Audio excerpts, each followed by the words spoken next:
everybody. Welcome to Let's Chat on Sunday. I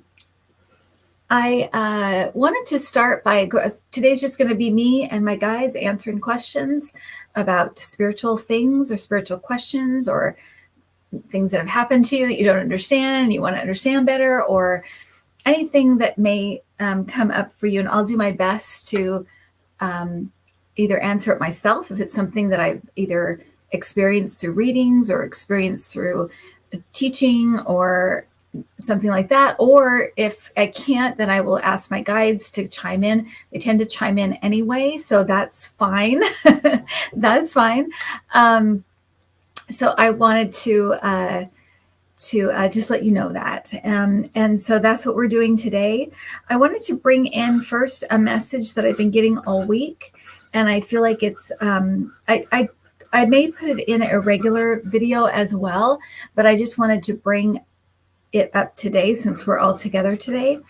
And one is, what I kept getting was that to remind people that there is an addictive nature to fear and worry and anxiety. And so when we worry or when we're fearful about something, there's that fight or flight. And along with that comes like kind of an adrenaline rush. And to realize that worry has an addictive nature. And it also has a repetition that can take place that happens just because it's what we're used to. We're used to being in a worry mode, or we're used to being in a fearful mode, or we're used to being in anxiety mode. And that sometimes we can move from crisis to crisis, and there is an adrenaline to it. There is an addictive nature to it. So to be aware of that, we see that in Trump. I mean, I hate to bring him up first thing, but even when he was president, he was creating crises that he would then solve. It was the weirdest thing, but he's addicted to crisis. He's addicted to being in that crisis mode. It makes him feel alive.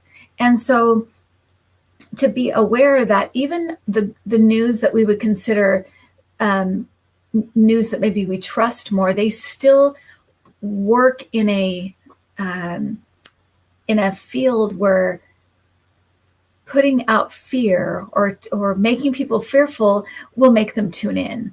I remember as a kid, it was in the late 70s, and I would be a kid, and something would come on for like the local news that was like, tune in at 6 to find out why lettuce is going to kill you, or tune into the nightly news to find out why you shouldn't ever step on your doorstep.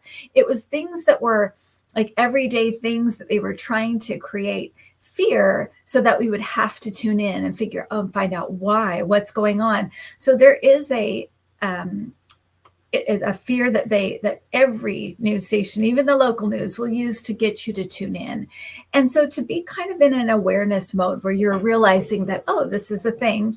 And the more you can tune into that, what we talk about a lot here, that quietness, that stillness that comes when you just sit and be and let everything go and just be present and fully in your body, fully feeling your spirit, and finding that center where you're just kind of in a very, a calm place.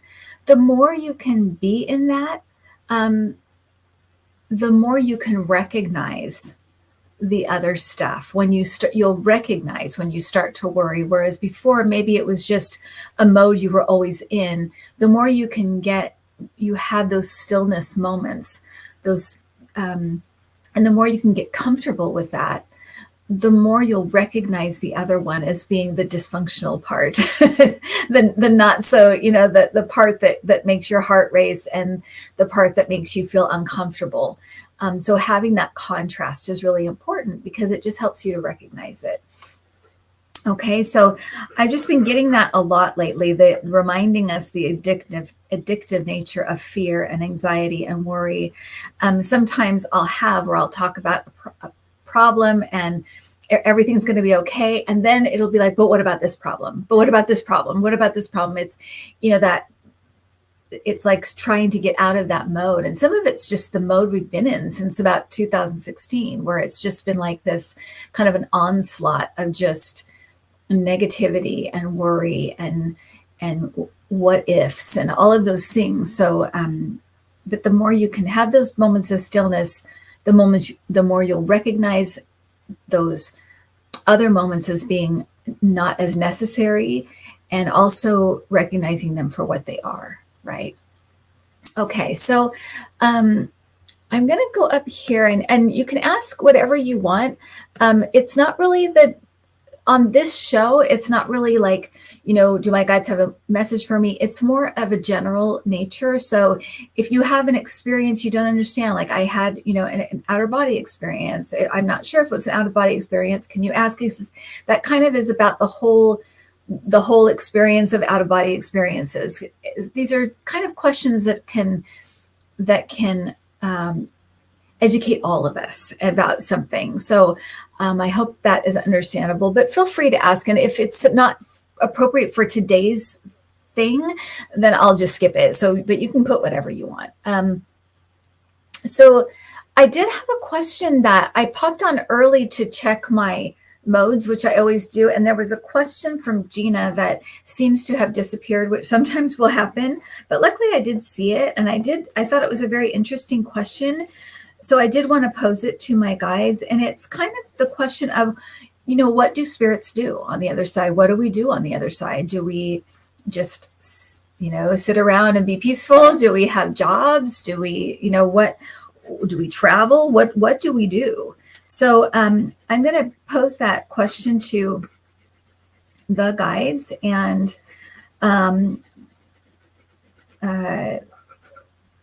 I've gotten partial answers to this before, but I am going to pose it to them. So,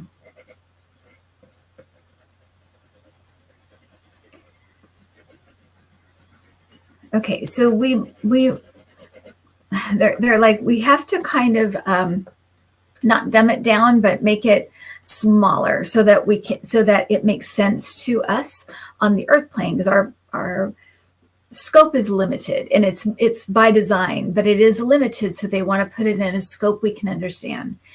On the other side, everyone is in a mode in what we would call, joy, freedom, love. So they're in that mode all the time, and there is a constant wanting to understand, wanting to learn, and expansion going on with each soul.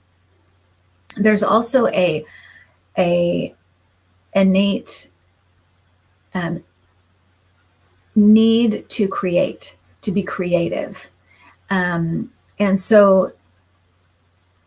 Okay, and they're saying, and fully understand things. So fully understand all aspects of things. And so they're wanting to put it in a scope we can kind of understand, which is, so say, for example, right now, today, you decided, I want to go to France and learn everything about being a chef in France.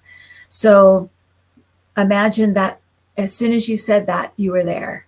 And imagine that everyone around you was supportive of this, and everyone around you gave you everything that you needed to have this experience, and that everybody was in, complete love and support of this idea. And then you were able to just immerse yourself and explore everything that had to do with being a chef in France.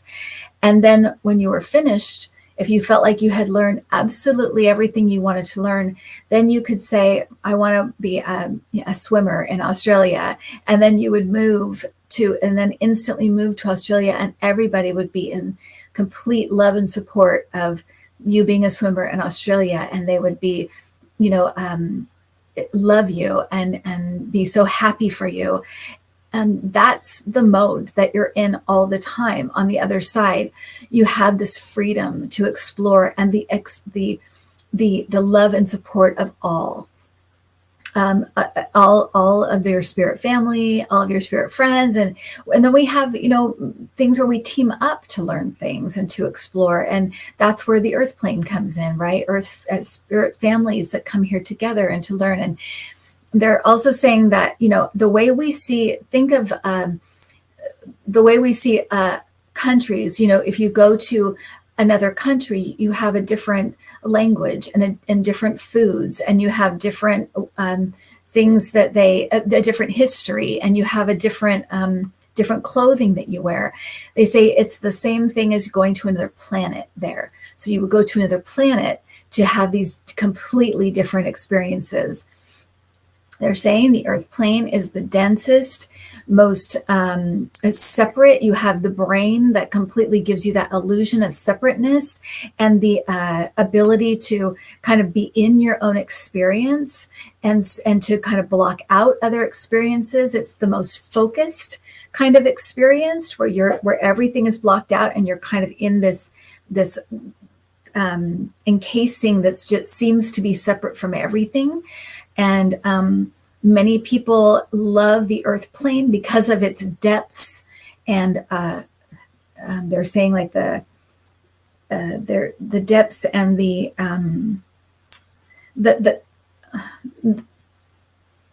they're showing like a piano, like the lowest keys to the highest keys of emotions. So you have that here, which you don't have on the other side. It just isn't a thing because of the resonance and the vibration that you're at on the other side. You don't have these lower notes. You have only the high, the middle to higher notes. It's only so low you can go. So here you have these depths of emotion, the feeling of separateness, which we don't, here it's so uncomfortable and we don't like it, but it is because it's what we're not. It's what we don't experience. And so it can really, really affect us. But when we go to the other side, it's such an amazing learning tool that we've been able to experience that. So we fully understand it. And so they're going back to this idea of, wanting to go to France and learn to be a chef, right? Wanting to come to Earth and learn everything there is to know within the experience that we're having. And so in my experience of Kim, I want to have maybe the lower notes of feeling depression sometimes, or feeling these other things that maybe I put in place as my sort of oops, my thing's gone. Hang on one second. That I put in place for these, kinds of challenges that we just don't really have on the other side. It's not a thing. We don't have this kind of like blocking or challenges that we have to overcome. It's a very earthly thing. Everything there is very much supported, and it may be we have ways of challenging ourselves and trying new things and doing new things and going to other planets and things like that. But this is just one of those things. Coming to the earth plane but they're saying there's an extremeness to this planet that we all, whether you believe it or not, we all really like, because it is so different. And we're the Indiana Jones of of the spirit world. If you're here, that's what you are. You have a need for kind of the more extreme experiences, because that's what interests you. It's interesting to you. It's a way of expanding and learning that's just different. And so I hope that answered the question. And they're saying there are, you can do a job in the what we think of as heaven, or the astral plane that is closest to Earth, where receiving and going, coming to Earth and coming back is done. And you could have a position there if you wanted to. A lot of people that were on Earth act as guides because they understand the Earth plane. A lot of them will stay in this kind of heaven area where spirits go after their experience, they'll help to kind of bring them back, shed some of the experiences that are not really, they're vibrations that don't really translate into the spirit realm. So sometimes they have to go through an in-between place where they kind of get rid of that stuff, and where a lot of people are right after they pass, maybe sometimes for years after they pass, kind of re-entering the other side. So they're saying you could work and help people there. So there are quote unquote jobs, but usually they're around expanding and growing from the experience, from an experience you'd like to have. And it's also an extension. They're calling it those kinds of jobs, an extension of Earth, the Earth plane. It's helping people reassimilate and come back to their spirit self. And so they're also talking about pets. You can work with pets, like pets that are coming and going and that kind of thing, assisting people. There's all kinds of positions of support for the Earth plane that you can be involved in. And that's why there is so much support for the Earth plane. And that is why there's so many people here, because it's a really incredible and unique experience. And so that's it. I hope that all makes sense. I kind of I lose, when I hand it over to them, it's almost like I kind of lose track. I just let it kind of flow through and it just comes out. So I hope that answers that question, Gina. And I'm glad that I caught it before it disappeared, because I thought that was a really good question. Hello, everybody. Vanessa, Sister 6, Craig. Hello. Okay. Let me go to our first question.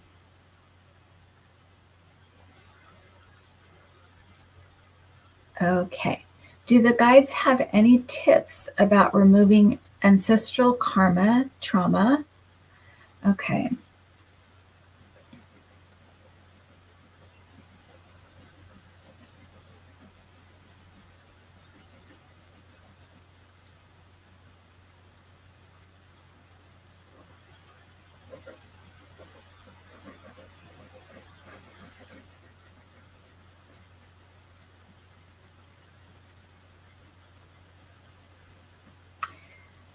So they're talking about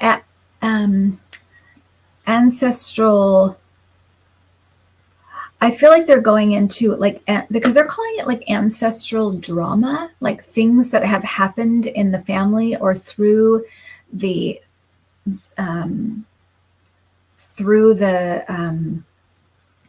timelines that have preceded you. And so they're talking about some of this being a product of the mind, and so letting things go and letting them, kind of releasing them in a way, releasing them. But they're also talking about things like collective karma, collective trauma.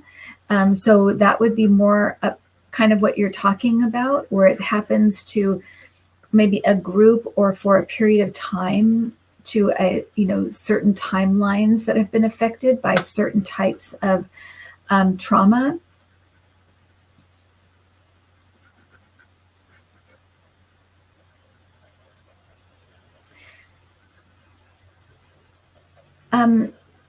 They're talking about that this is fully within our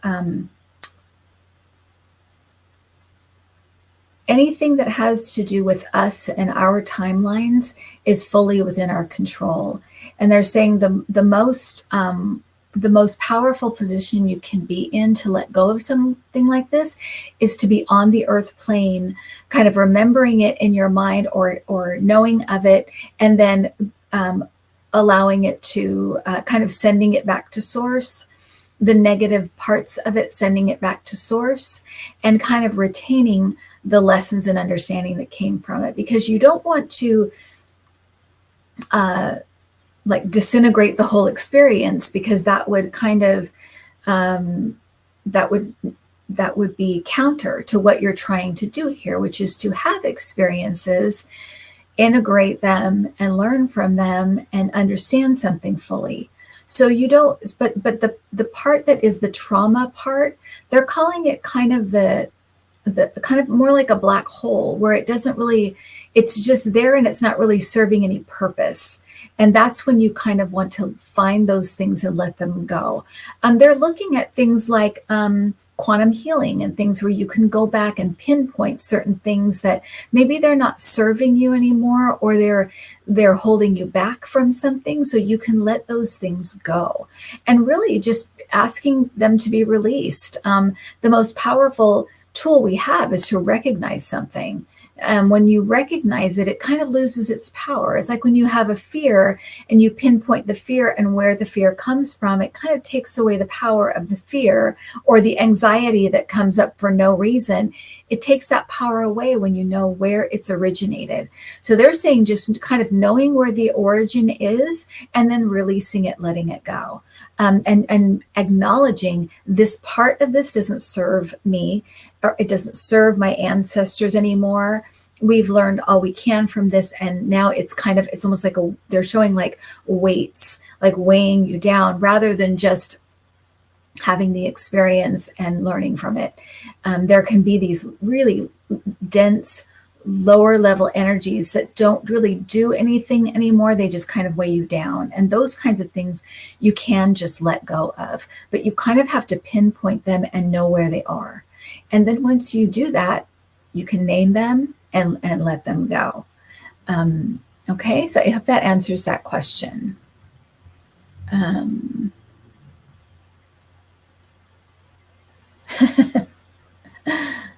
Okay.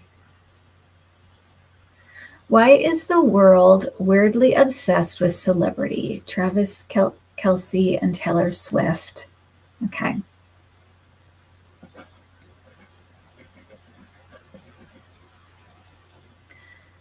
Okay.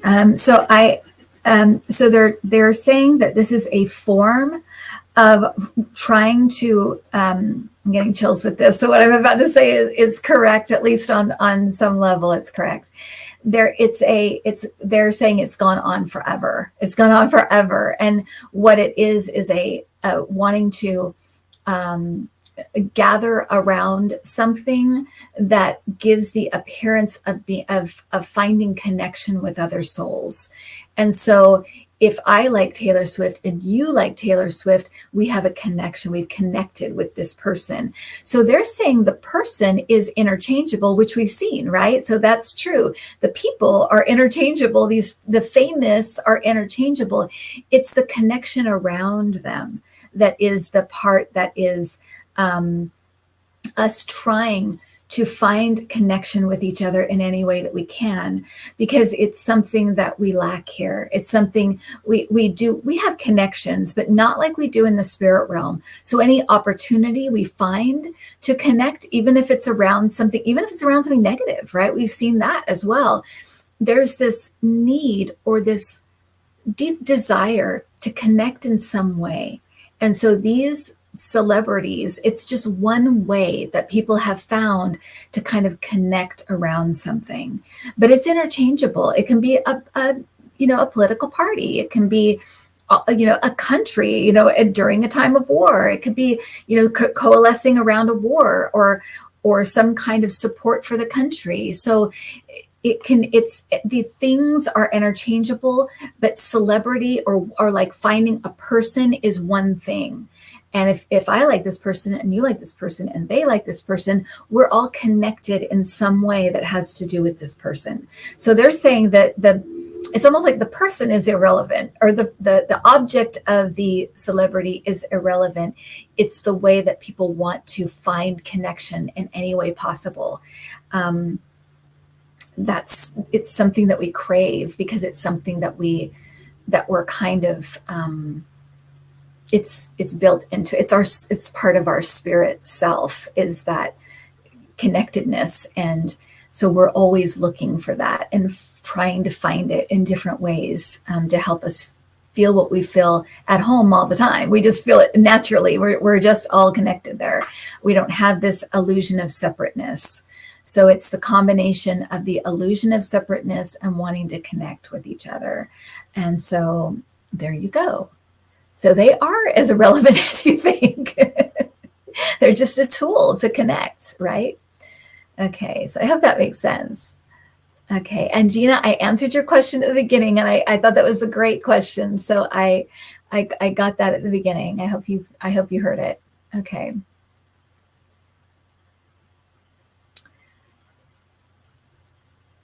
Okay. Tony Stokes, I have heard people refer to activating your DNA. Does this mean we are activating our dormant DNA? Can we activate or DNA, or do we need an expert? Okay. Okay. That DNA. Okay, they're very fast. It's and it's I kind of, if I go too fast, you can go like back up and watch it again. But when they drop something in, sometimes something like this, it's like a download. So I have to very quickly like parse it out and try to make it like linear and understanding. Like put them in put the ideas in a way that's understandable, even for me. But they're saying DNA and DNA. There's two DNAs. There's your physical DNA, which is activated and put in place as soon as you enter the body. It's there. There's spiritual DNA, which travels with you through dimensions and lifetimes, and it's part of your spirit.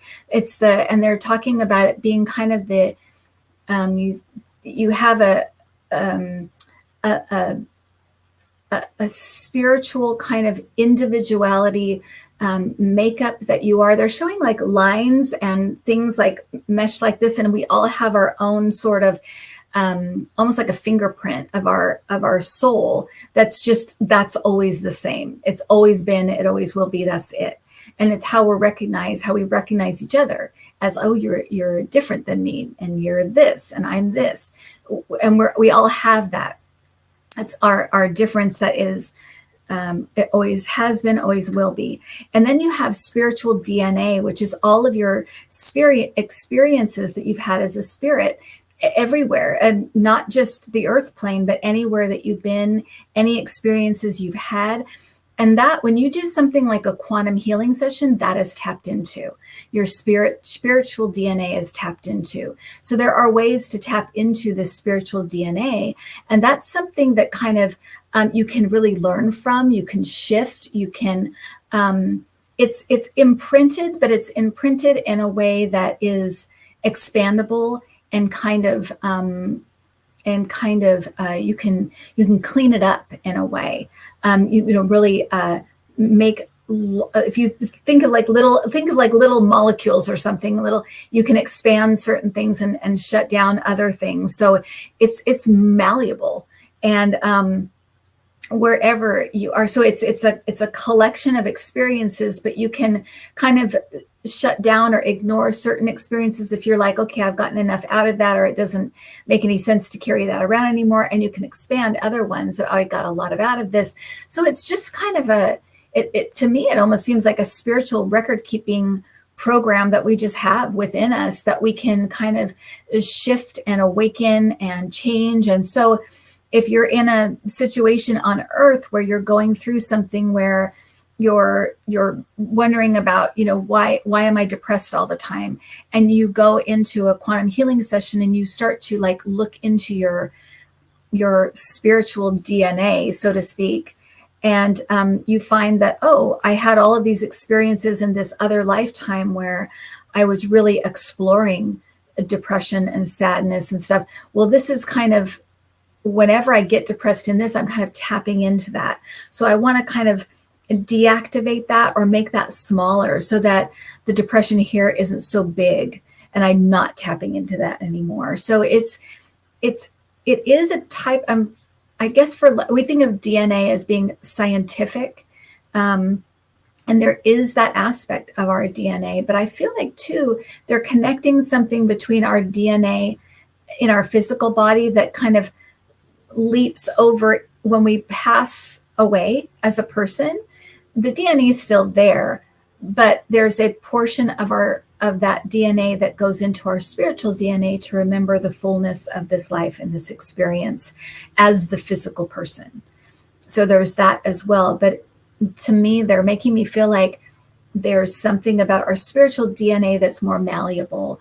Our DNA as people is set. It's who we are in this life. It carries with us, our parents and kind of our human history, right? Our human physical history. And then our spiritual DNA is like our spiritual history. So so one is earthly, one is spiritual, but the spiritual one is malleable. So when they're talking about activating or deactivating or expanding or shrinking up or whatever, that's spiritual DNA. That's what I'm getting. Okay. I hope that makes sense. Okay. All right. Let's see now.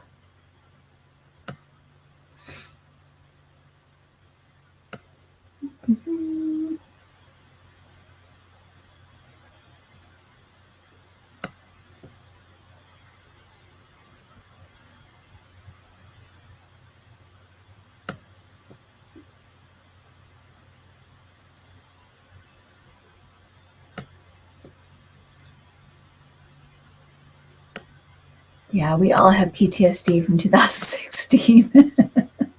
That is the worst. David Curley, I haven't heard in the days actually since before I went to the retreat, but I'm going to email Bunny and ask how they're doing. It's very touch and go, good days and bad days, good days and bad days. So it's kind of just in that area. But I will check. I'm going to check on Gary Champion this week.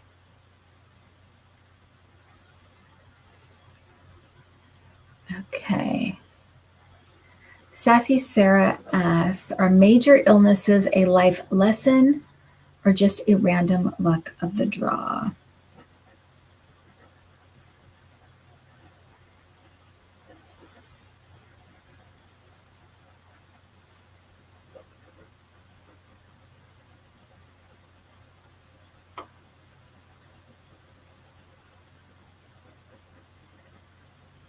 Okay, so they're saying that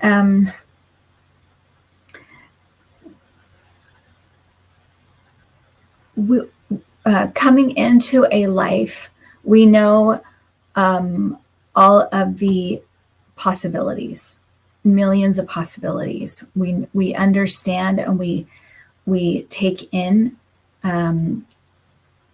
all of the possibilities of a lifetime, or even of a circumstance, a life circumstance. And there's okay,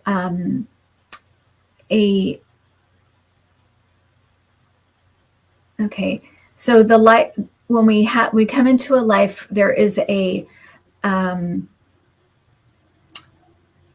set of things we would like to experience. And so the experiences within that lifetime, the challenges within that lifetime are meant to set up the ability to learn and experience these things. And we come in with the understanding that there could be a million different possibilities, but they all kind of land within these things that we wanted to learn, if that makes sense. So when it comes to major illnesses, there is something within, it may not be the illness itself, it can be, but usually within the illness experience, there's something in that we wanted to understand fully and experience ourselves. So for example, someone who, say someone has developed lung cancer, the actual lung cancer, maybe they wanted to feel the experience of the respiratory system. For some reason, that was very important to experience and to understand fully. They wanted to understand their respiratory system. Well, that would definitely give them that. Another reason somebody might have the development of lung cancer is because they wanted to understand choice and consequence, and their choice was smoking, and so the consequence was lung cancer. So that would fit into that as well. They could have wanted to, I want to experience being in a position where I am being taken care of by a caretaker. Having lung cancer would put that in that position as well. So there could be it's not so much that lung cancer is the thing, but lung cancer is the tool for the other lessons that are coming into play. They are wanting to say at this time that all experiences, whether we deem them as good or bad, right or wrong, good or bad, all experiences are celebrated on the other side because it is a chance to expand and learn. We want to judge things here. We have a very heavy judgment within us because part of it is they're saying because it has to do with that fear mechanism that's inside the brain to keep us safe, but that fear mechanism makes us want to parse things out and make sense of things, judge them so that we're not as fearful of them or they're not as much of a threat to us. But that is not the case. On the other side, we don't have that fear factor. There's nothing to be afraid of. We don't have fear as a thing. It's just an earthly thing. So on the other side, every experience is like, what did you get from that? What did you learn? How did it expand you? So everything is celebrated. And so, so even something like cancer, which is such a hard and harsh disease to experience here, either see someone go through it or go through it yourself. It's completely different here, and there it would be completely celebrated because it's such a broad, expansive experience. There is no way you could have an experience like that in the spirit realm. So it is really appreciated as such an amazing, fantastic learning tool. I think I told you guys that I had this weird dream, and I'm going to just reiterate this real quick because I think that this is a good example of what I was getting. And now more so, I think it was some type of message dream because it seems more real every time I talk about it, which with dreams, you know how it is. They fade in a day or two and you can't remember them. I had this dream that in my dream, I was going to die the next day. And I knew it. I knew I was leaving the earth. And I was so thankful for everything.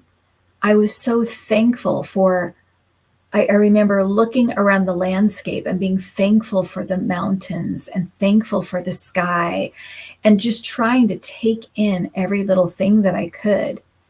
And I was even thankful for the negative stuff. I could all of a sudden see very clearly that people that bugged me in my life, people that made my life hard at different points, were the people that were pushing me, and they were my teachers. They were teaching me and pushing me to have a broader experience.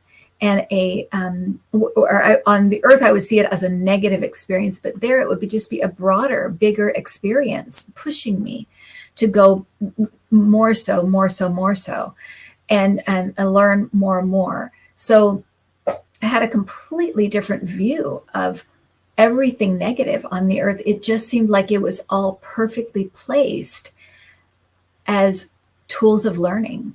And that's it. It wasn't, I was thankful for everything. And I remember that so clearly. I was thankful for the positive and the negative, for the difficult and the easy. I was so grateful for all of it. And I have heard that from NDEers as well, that having this feeling of everybody and everything is in its perfect place. Nothing is wrong. Everything is kind of going through the experience they should be going through, or having the experience that they wanted to have, or that will help them in some way. It's all working. And that's exactly the feeling it was. And I was shocked at and there was such a sadness too, leaving the earth, because I'm like, but I had such gratitude for everything. Which is surprising, because on certain days I think, how could that possibly be? But it was a really interesting dream. And I think, and it sticks with me. So now I see it as like, it's a reminder that when we all leave here, whatever our life was, we're so grateful for all of it, because it was this amazing opportunity. And that's more how it's seen. And so, anything, even as something that is as major and dramatic and difficult and hard as an illness is here, it is so, we're so thankful for those experiences on the other side, because there's no other way to have those experiences. And unless you're in a physical body, there's just no way to have that. And so we're grateful for all of those things.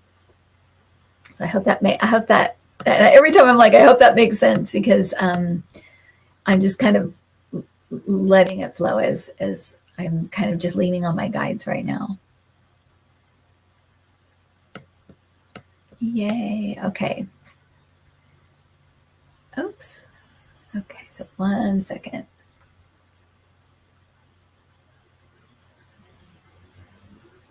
Okay. Let's take this one. Hi, Kim. Hello, La Luna. Recently, a family friend, very young, died by suicide. I've been wondering about free will versus soul contracts. Can suicide be part of a person's contract? Yes, I just heard yes. And again,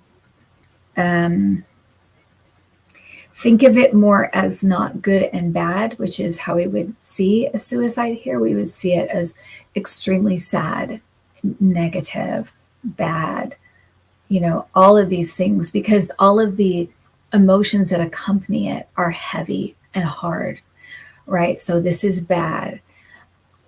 They're talking about again, as we go through that idea of learning from all sides, learning from within a soul family. Sometimes there's a soul family kind of contract that is, we all want to experience this as a family. And so somebody volunteers and said, well, I'll be the one to leave in this way so that we can all have this experience together. And again, it's not seen as morbid or bad or anything, because we're all multi-dimensional, eternal beings, right? So it really is like almost the equivalent here of playing a board game. You be the mom and you be the dad, there's no we don't get confused about this stuff on the other side. Here it's so layered. It's such a layered experience, because we're all under the threat all the time of pain and death. And if we're not afraid of our own death, we're afraid of our family's death, or our family getting hurt, or family getting sick, or us getting sick, or our pets getting sick. We're under this constant barrage. And then we have all these complicated relationships, and then we have relationships within countries, and it's very multi-layered, multi-leveled. And so in something like this, it can be just an action and a consequence, right? A free will decision. In this case, I'm getting the feeling that there's more to it, and it is more like I described, kind of a soul family wanting to kind of have this experience to understand and grow from.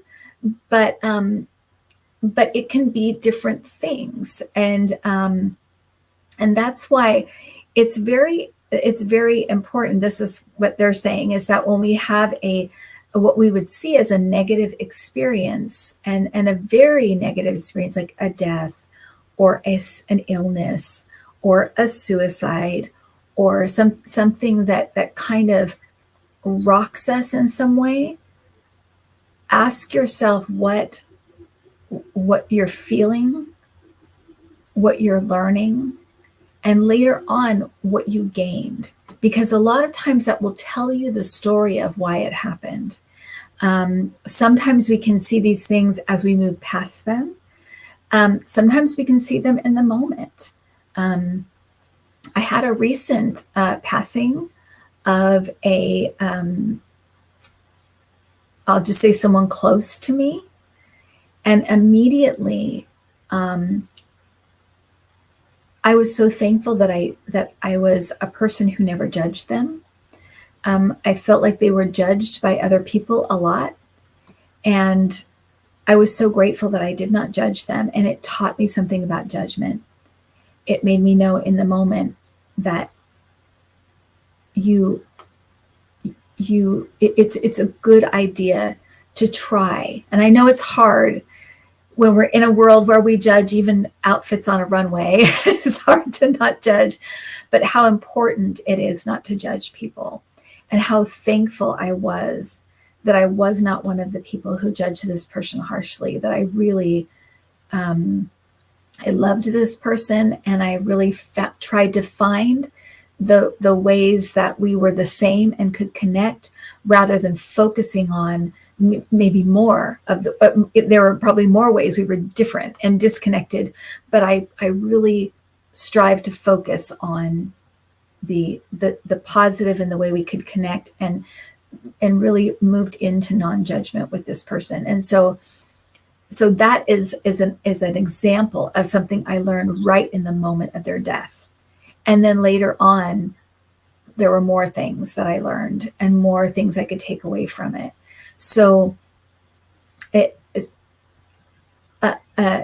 they're saying big things like the things that we kind of fear most, the death and pain and sickness and things like that, are usually these ego cracking, almost like letting the grace of spirit in. There's something that happens in those bigger things if we allow it, and if we kind of look for it and are open to it. And sometimes it takes sometimes it will wear you down and then crack you open. It's almost like you kind of give up. There's a surrender that happens. So it's, again, just like being here is multi-layered. These kinds of bigger experiences that we deem as negative are multi-layered as well. They can be to crack open the ego. They can be to learn something we wanted to learn.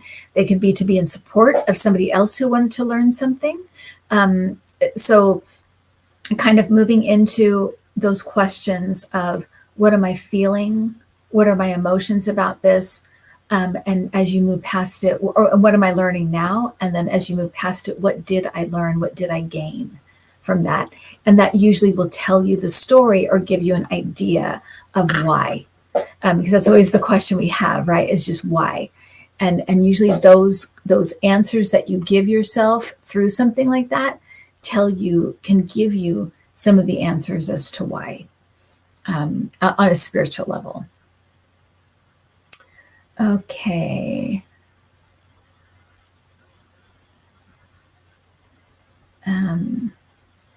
I understand that musicians on the other side assist by downloads to musicians on our 3D world. The same for artists, doctors, research scientists, etc. Okay. Let me just look into that.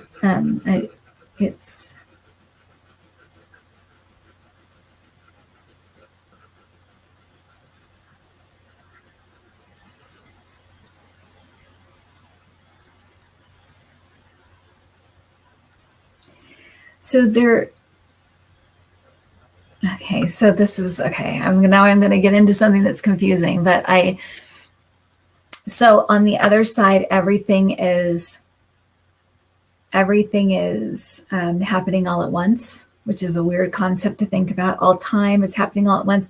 All timelines are happening all at once. Everything, I like to think of it as everything's accessible. Everything, that's on the other side, everything is accessible. The past is accessible. The future is accessible. Now is accessible. And so when you reach into, or when you move into a creative space, you are opening up to something. And when you move into, you're in a channeling, you're in a channeling position, right? Because you're opening to receive. When you create, you open to receive. You open for the ideas, and everything's there. You think of everything's being there, so you can get downloads. They can be from other musicians, or maybe musicians in other timelines, or in other, it's kind of what your vibration is reaching for, what your vibration resonates with, and that's what you reach, and that's what comes to you. And it's yours. They're saying it's your creation. So even if it's something that exists up here in some form, once it comes into your form, it transmutes into something that is slightly different, or slightly new, or slightly, or it becomes kind of something you created. Now your stamp is on it too. So, so that's what that is. And it's true for any kind of, creativity where you're opening to ideas. So you think of scientists looking for a solution, doctors looking for a solution, or looking for inspiration, anything like that. It's kind of like it's there. And if you're resonating to it, like if you're looking for, I think of the vaccine for COVID as a perfect example, right? People were opening to it. It's there somewhere. They're resonating with it so deeply because they're so, they're wanting it so much. They're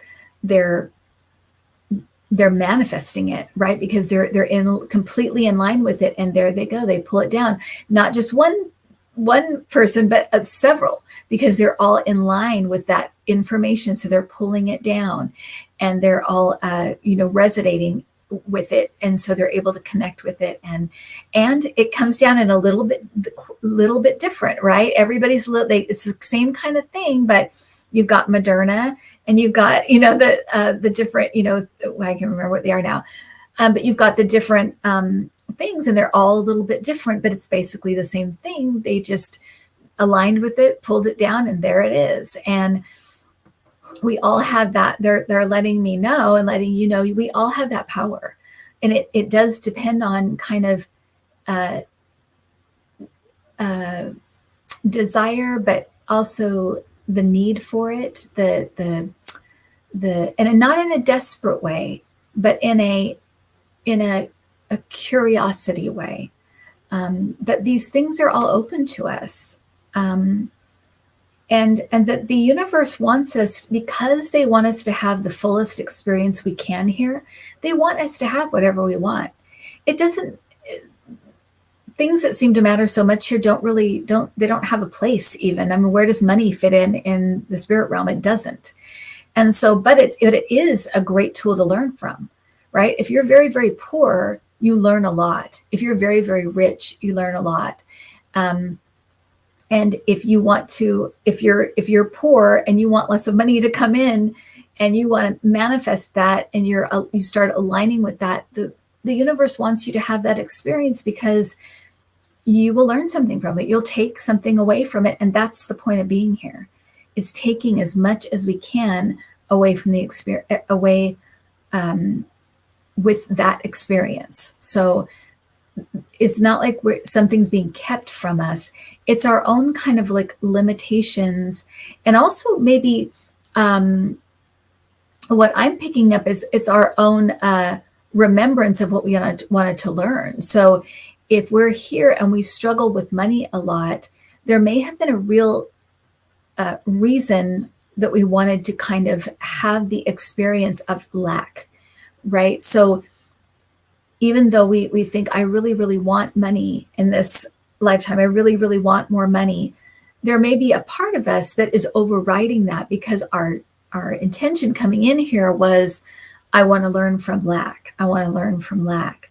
And then all of a sudden when you're like, okay, and that's why it is important to say, I feel like I've gotten all I can from this experience, and now I want to bring in another experience. Being kind of cognizant of that and changing the intention is important when you want to kind of change the trajectory of your life.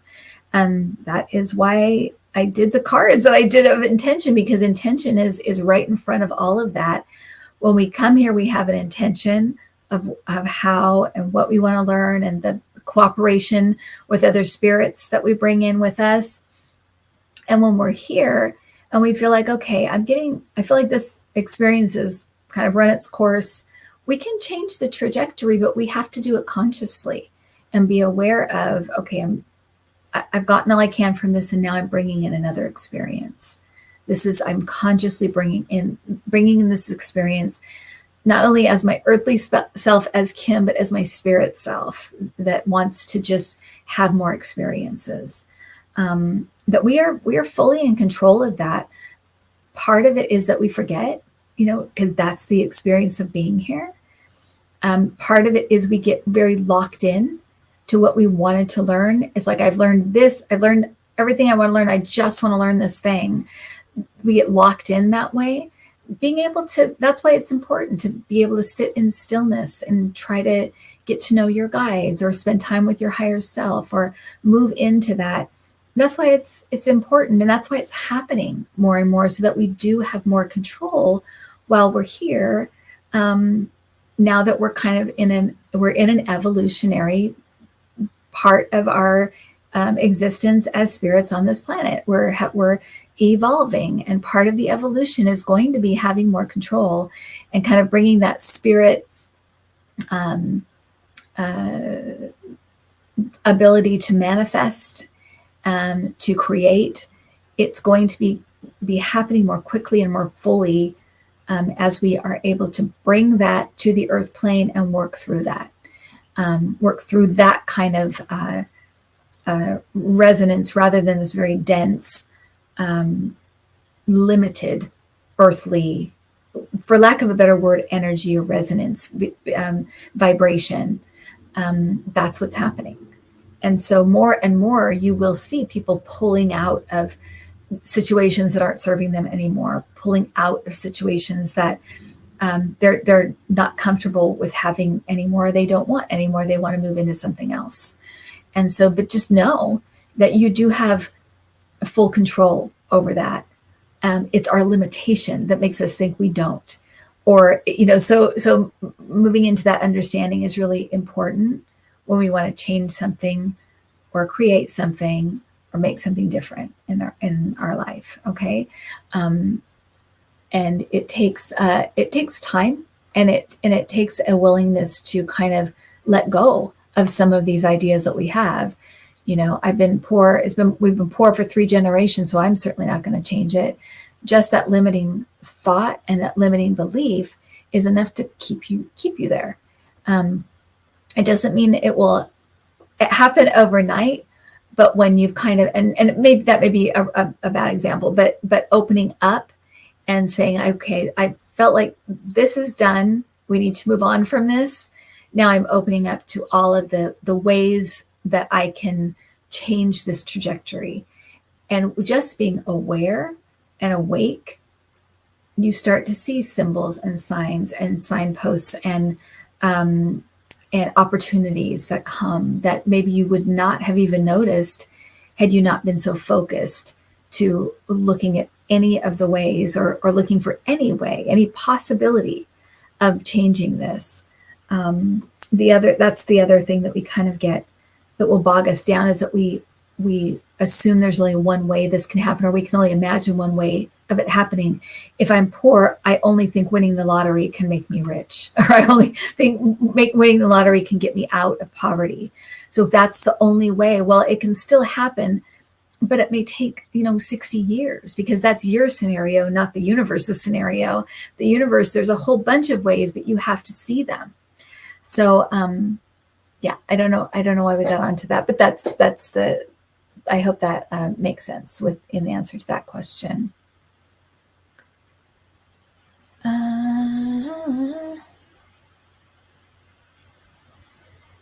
Okay, I will answer one more question. It looks like I cannot tell you how weird it is when I do this show and I'm just kind of handing it over to my guides, how it feels like I've been on for 3 minutes and it's been an hour. It's the weirdest thing. I have a similar thing happen with the club when I do our, personal readings. It will be like that. The time it gets very weird.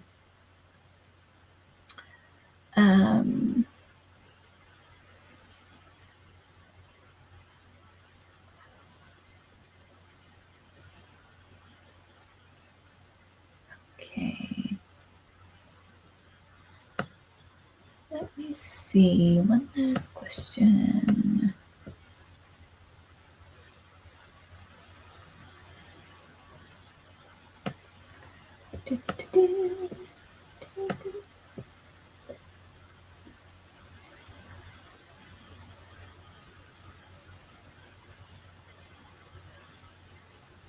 Okay, let's take this one. I've had a vision of a man who flashed me the image of the USA flag the other night, and last night a vision of a coffin with the USA flag draped over it. Why have I been shown this, and what does it mean? Okay.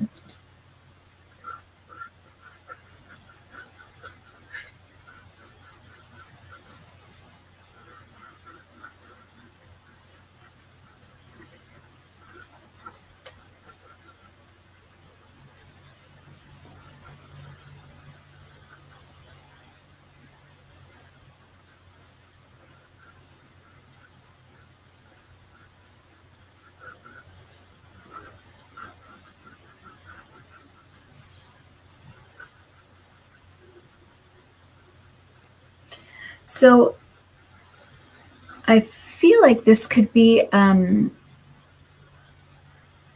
it's interesting because I feel like it's a premonition of a president's passing. So this may be coming up. I feel like where my guides want to go with this is that it kind of goes along a little bit with what we were talking about, which is sometimes you align with information. If you have been, thinking about the United States or very involved in the politics and very involved in, I wonder what's going to happen, and things like that. Or if it's a figure that maybe you really resonate with, maybe it's someone who's going to pass that you feel an affinity with, or you feel like you have some kind of connection with. You can pick it up. It's like a radio antenna, just picking up a radio station. So, and the form it took was a man who showed you a flag. So it's kind of like coming through in a way that would make sense to you, but it's the same information. I may get the same information, but it looks completely different. I may see the president, and I may see, a tombstone, but I may get, it may be the same information, but it comes in a way that either makes sense to me or can be shown to me. Your guides, people on the other side, use our imagination and our memory bank to give us messages. Sometimes when we just pick up on things, it'll be translated in a way we can understand. So it seems like that you've picked up on this, and then what does it mean? It's almost like, what am I supposed to do with this? And that's where that's where my guides kind of wanted to explain that when you just pick up on something, it really is, with each time this happens, or with each experience like this, it shows you how connected in you are. It shows you how you can receive information, and how what an intuitive beings we all are, how connected in we all are. So it's teaching us that. But as far as doing something about it, there really isn't anything to do about it. Sometimes it's just information. Sometimes we'll get information like, I have the feeling that there may be, I just feel like I could be, as I get in the car, I feel like I could have an accident. So I'll put on my seatbelt. So that gives you something you can do about it. But in this case, it's really just something you've picked up, and there really isn't anything to do about it. It's going to show you, though, when it happens, how connected in you are and how you can pick up information. So maybe that's something more personal that you have to understand about yourself. It's sometimes a lot of these things, we're just connected beings. We're multidimensional beings, and so we can pick up on this stuff, and it doesn't necessarily means we have to do anything with it. It just means that it's showing us who we are and showing us our capabilities, what we can do. But it does seem like, to me, this has to do with the passing of a president. That's what I'm getting. So, Moon Compass, yeah, I've been doing well. It's a process for sure, and it's a process. And you're constantly, grief is very interesting, and it will hit you at different points. And when I feel like crying, I cry, and when I feel like honoring my mom, I do. When I feel like linking in with my sisters, I do that. You kind of have to move through it one step at a time and ask yourself, okay, what do I need right now? Or what's happening right now? Or what do I need to feel right now? So,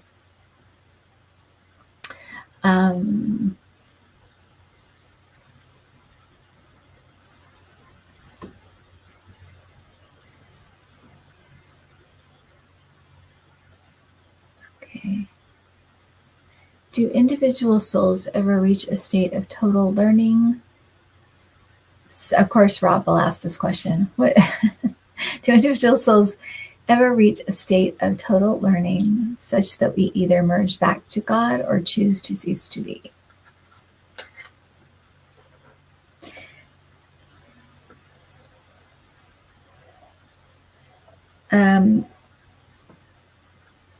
Okay, so they're saying that you can, see if I understand this. The individual spirit has been created, and you can't uncreate. It's been created, so it exists. And once it exists, it exists. And so you can merge back with God. Of course you can. You can merge back, but you will still be the individual spirit. There isn't an uncreate ability. You have been created, and so you can change the form. You can merge back with God, or you can merge with, an animal, or you can go to another planet. You can do all these other things, and you can choose to be what we might consider like dormant, just be. You can do that, but you can't cease to be. You can't uncreate. Because even in destroying a creation, you're destroying the creation. You're still moving forward with it rather than, you can't really back up from it. So, and there's also, they're saying that within, there is an insatiable need to know, to create, to love, to experience freedom. So there really isn't a desire to not be. It's almost like it wouldn't. That's a very brain thing. It wouldn't occur to a soul to cease to be. It would occur to a soul just how to maybe to have the experience of ceasing to be, or having the experience of moving into merging back with God. You can create these experiences and create these create scenarios to experience these things, but you can't be uncreated. Once you're created, once creation happens, it's happened. It's already happened. Okay, so I hope that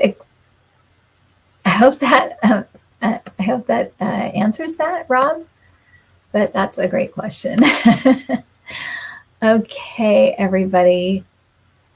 I hope this is, and that is not coming from me because I did not know how to answer that question. So, but I hope that makes sense, and I hope that answers it. I'm going to pull a power of intention card for the week for everybody. And these are my cards. And somebody asked me recently if they're still available. They are.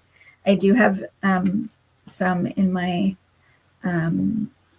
possession right now. So if you want the cards, just go. I'll put the link down below if you want them. But they look like that. They're black and white, and they have a picture and then a prayer of intention on the back, and they can be used situationally if you want. Like, I'm going to this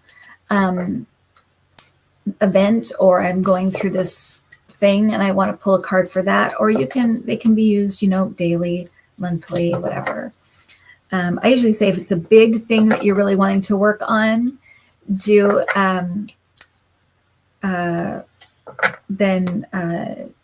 keep it up for a month or a week and work on it. But if it's a smaller thing that you're like, oh, that's good for just the day, then that's great.